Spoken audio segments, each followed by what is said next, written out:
Obesity is down, but diabetes has hit an all-time high. How does that make sense? If we weigh less, why is diabetes higher? Because we're not any healthier. Ozempic has just made us weigh less, but hasn't actually cured the issue that's going on inside because we don't live differently. The shortcuts aren't actually helping us. They're just shortcuts. Shortcuts don't solve the problem. Hey everybody, welcome back to the Own It Show. I'm your host, Justin Roethlingshoefer, and if it's your first time here, or if you've been here for a long time, all I gotta say is thank you. Thank you because you've said yes to stepping into what is new, stepping into transformation, stepping into this level of health that is seen as stewardship, not as striving, something that is for you. Something that was made for you, and you're just saying yes. And so I'm just so excited. And the only thing I ask in return, this is not a paid thing. This is not a paid community. There's not a firewall or a paywall that lives on an area that holds you back from getting the wisdom. But all I ask is that you share this. You share this, you write a review, you give us a rating on Apple Podcasts or Spotify, wherever you listen to this, because that's what allows us to reach more people, which can help us empower, equip, and educate more people to help them take ownership of their health as well. Today, we're diving into, again, something that's pretty heavy on my heart. Is a conversation that has been burning in my spirit for a long time, if I'm being honest. What's happening in the health and wellness world right now is not just a trend, it's a spiritual battle. I firmly believe that. That's why Holy Health launched in January. That is why Holy Health is something that we are getting into thousands and thousands, 10,000 churches by the end of this year, actually, continuing to lean on what we do in Own It so heavily. Both Holy Health and Own It are on mission to redeem the health of the world. We know this. We know that. I've said this boldly and openly and honestly. The more that we see this industry grow, the more we see false prophets, fake news, compelling marketing that confuses.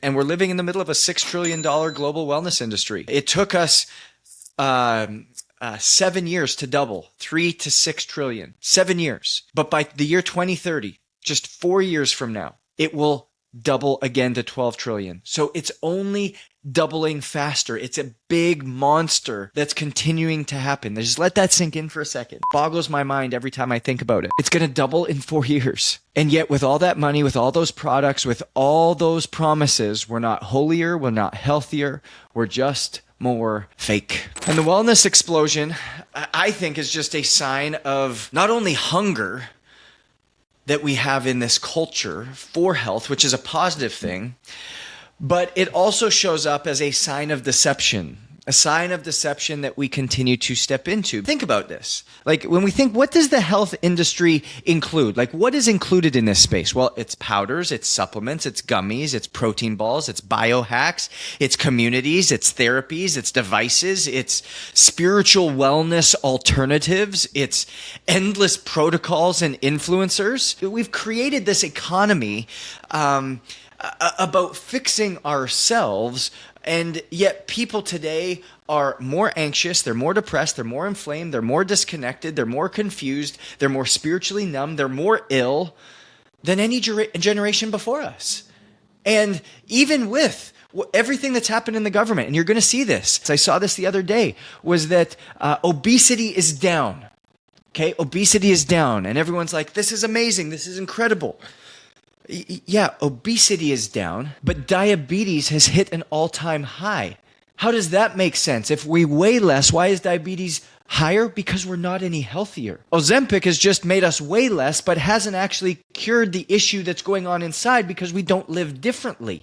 The shortcuts aren't actually helping us. They're just shortcuts. Shortcuts don't solve the problem. I just sit here and go like, how is it possible that a $6 trillion industry can coexist with the sickest generation in human history? Like, how is that possible? It's befuddling to me.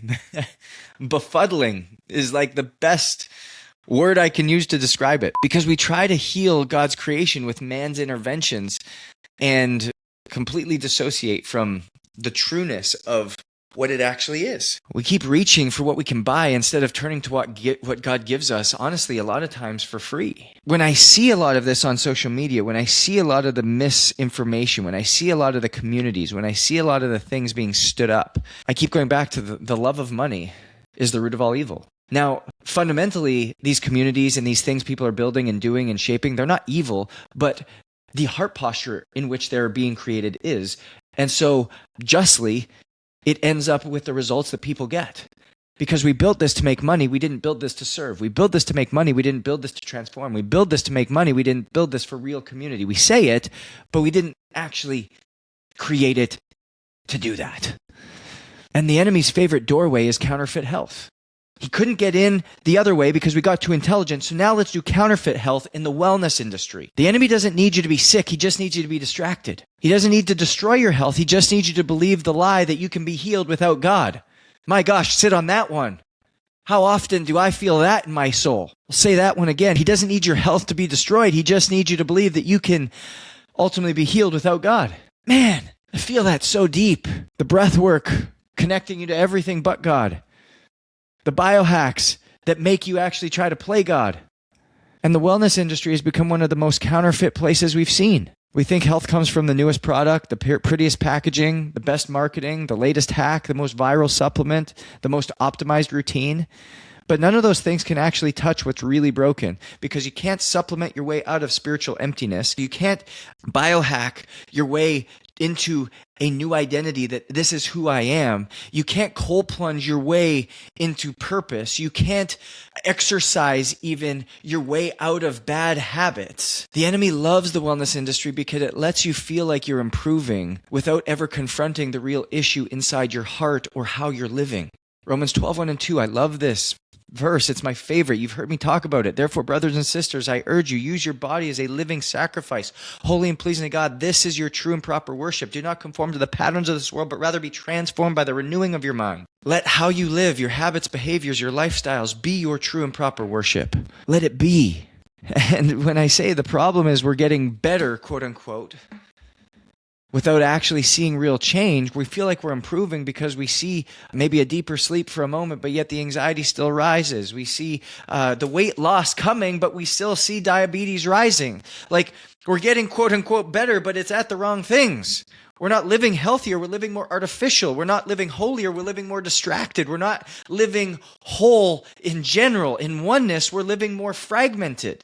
And every year, humans consume more artificial protein, artificial sweeteners, artificial workouts, artificial spirituality, artificial connection, artificial rest. And we wonder why we're getting artificial results. Because we're becoming expert at things that God never asked us to perfect. We're building bodies God never designed. I see more and more IV drip places popping up, more and more advanced therapies and blood cleansing and peptides. Like it says for 2026, the greatest thing that everybody's going to be using is peptides, peptides, peptides, peptides. Yes, I did a amazing, please go watch my podcast on peptides. I think I did a world-class job at breaking down what peptides are, how they're natural, how they're created in the body, but everything we're putting into our body is synthetic. Yes, I love peptides. Yes, I love certain things, but we're putting into our bodies and trusting something that was not meant to be trusted. Where do we start? Where do we go? What do we say yes to? We're putting more powders, more supplements, more gummies. Like I saw a gummy come out just the other day that said, hey, here's your ultimate protein gummy. Don't eat protein foods, eat this instead. Man, God gave us the best protein ever in fish, in beef, in chicken, in nuts, in legumes, in certain grains. Like he gave us proteins, he gave us amino acids, he gave us foundational building blocks, but man, let's figure out a way to convenience our lives. And we wonder why we're getting artificial breakthroughs. We're building bodies that God never designed us to build, and we're following rhythms that he's never blessed, and we're deepening the tools and depending on the tools that he never authorized. We're living off what man made us rather than what God gave us. And no wonder our souls are tired, because the truth is God designed health before man commercialized it. Before supplements existed, God gave us sleep rhythms. Evening came, morning came, first day. How is evening sacred to you? Sleep rhythms. Honor it. He gave us breath. We suffer today from something called email apnea. It's a real thing. Forget sleep apnea, email apnea. We stop breathing. Breath work. Simple. Movement. He gave us the ability to move. Get up and walk. Take your mat and tell people of what has happened. But we sit all day. We go from one box to the other, from our bed box to our cereal box to our car box to our office box, back to our train box, back to our office box, back to our back to our car box, back to our watch our box, which is the TV, only to sit on our box and send emails, to go back to our box and go to bed. Movement, sunlight. The sun rises, the sun sets every day, a rhythm formed in Genesis. Do we even look at the sun? Do we even see the sun? Do we even get access to the sun? Every day, every morning, you see on my Instagram, wake up the sun. It's a rhythm. Community, people, nourishing food. From the plants, the fruit should nourish us. From the leaves, this should heal us. Give us rest rhythms. Sabbath day, keep it holy. Worship, identity. This is who I say you are. Seasons, 4 seasons. He created the seasons. Seasons of life, seasons of busyness, seasons of rest. There's a time for everything. A time to rest, a time to work, a time to seek, a time to receive. There's a time for everything under the sun. Before recovery tools even existed, God gave us Sabbath, fellowship, repentance. Before biohacking existed, He knew how to fix the mitochondria. He knew how to regulate our nervous system.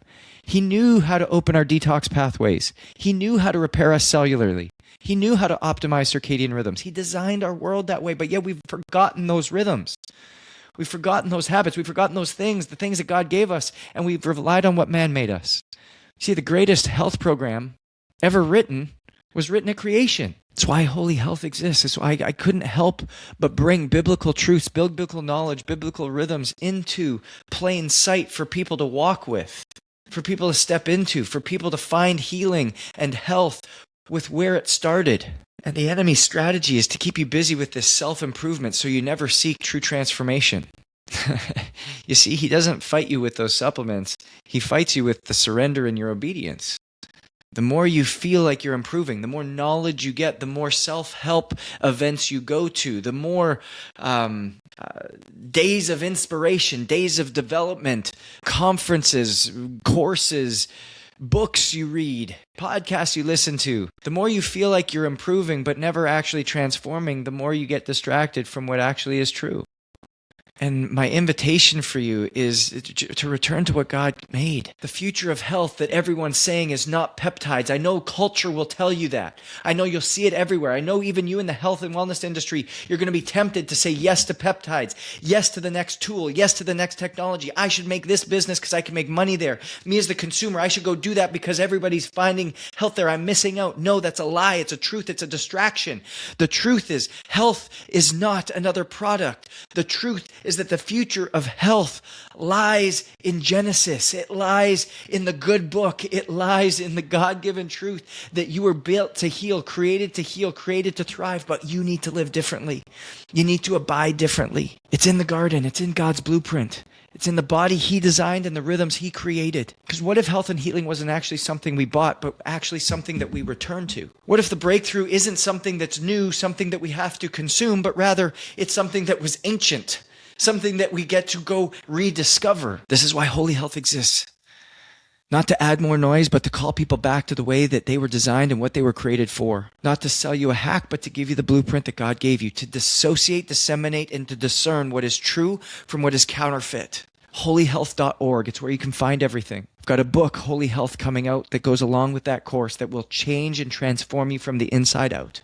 Holyhealth.org. It's where you can find everything. Breaks my heart to see what's happening in this world when it comes to health. People chasing it, breaking from the inside out. And I can't stand alongside and just watch it. I had to do something. And God gave me the download for what it is. And my heart just goes out to you to give this a chance before you say yes to anything else. Allow it to be the interruption to the distraction that the enemy has put inside and what the enemy has continued to distract you with in society and the world. You might have tried everything, but somebody who's successful and somebody who struggles, the only difference between them is they said yes to one more thing, and may this be the thing that you say yes to. So you can walk in wholeness, in oneness, in healing, in holiness, and Holy Health can find you for once and for all, because you were created to heal, created to thrive. But we have to live differently. And my prayer is that this movement becomes the turning point for our country, for our nation, that we stop living off what man made us and return to what God gave us. And that this becomes the truth that we build the foundation on of how we live. Because only living by what God made us, by what God gave us, only living by this can truly transform us. We know success is different, so own your different. I'll see you guys next week.